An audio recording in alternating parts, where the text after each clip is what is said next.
Hello, fellow master gardeners. This is Melvin Thomas.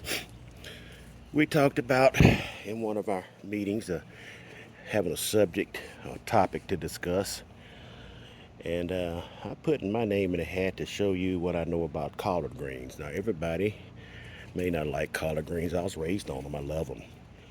And when I started gardening several years ago, I'm 60 years old. I've probably been gardening 35 plus years, and I hadn't really been just a master at it, but I've learned a lot along the way. And I learned a lot starting out about collard greens. Is it's a plant that you've got to plant early on in the spring.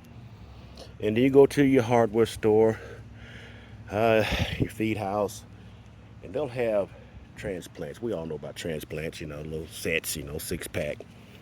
And then you're going to have to plant them individually. Now, you can propagate them from seed if you like, but that's a laborious process. We can go down there and get a whole 36 plants for 18 bucks. And you can probably save a little money, but you won't save no time if you don't have just a perfect place to kind of propagate them inside in the warm during the summer, during the fall. But what happens is you'll have a pretty stand. Right now, this is an early collard patch. And you can see how pretty they are. I mean, they're really so pretty. You just want to look at them. You almost don't want to pick them and eat them because they look so pretty. But what you have to do is you have to recognize that they're pretty right now. But there's another thing called the cabbage looper worm, which comes from the cabbage moth that comes along. And what it does is it lays eggs on the plant and it starts trying to eat on it. As you see these little holes here? And this one here has really been getting ate up pretty good. See how it eats it up right there?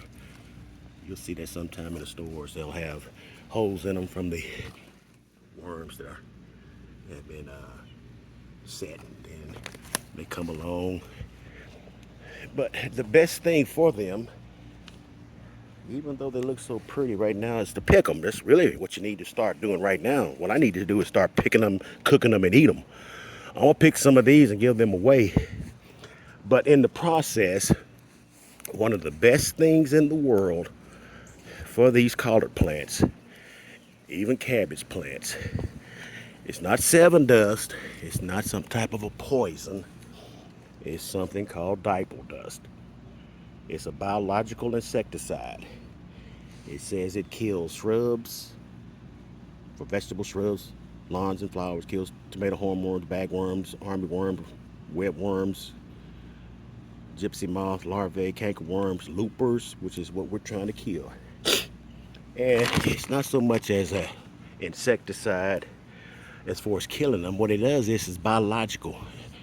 It has something in the formula that gets inside of the larvae as they're eating the cabbage or the collard, and it kills them from the inside out.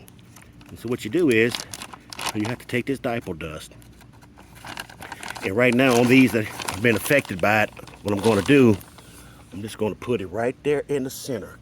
You almost can see the bugs right there, the worms, and just kind of kill them right there. They usually start from the inside out. Those that don't have anything on them, I won't put it on them. But you can probably see that. And so we're going to do that. And that's going to slow them down. Because all of them hadn't even been affected yet. They're trying to get a good start. But when you do that, you're staving them off. Now what's going to happen is, it's going to come a time, once we pick these and have a few good pickings of them, the looper worm is going to take over. The hotter it gets, the worse it's going to get. But right now, to try to save a few of them, see, these hadn't even been affected by it. But as they get affected, we, poison them back. But we're going to, by and large, we're going to pick all of these. We're going to give them away. We might not even cook any. We're going to just give them all away to get rid of what we have here, to give the worm nothing to eat. When it has nothing to eat, it's going to kill it back a little bit, but it's going to come back.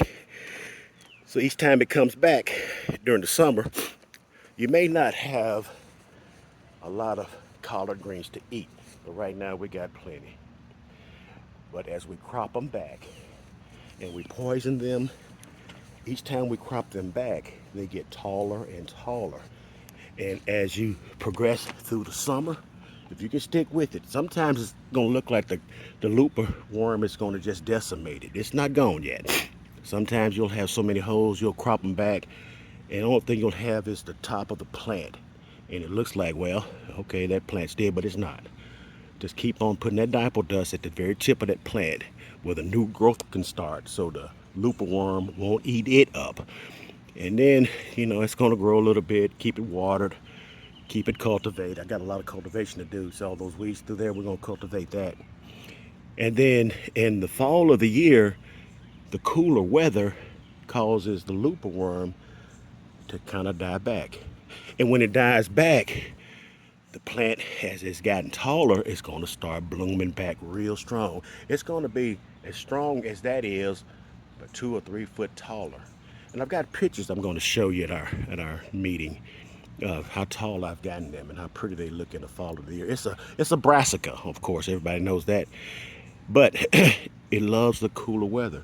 And when the worms die back, it has nothing to do but grow taller and prettier and prettier.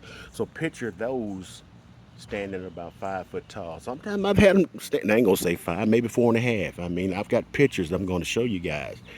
So, you may not like collard greens as much as I do. I've just enjoyed watching them grow. And as I've done it over the years, I've learned it's been a long process, 30 some years or more of just growing greens. I love them. And then what has happened, I think I've become somewhat of a halfway expert at what to do to get a good stand of collards.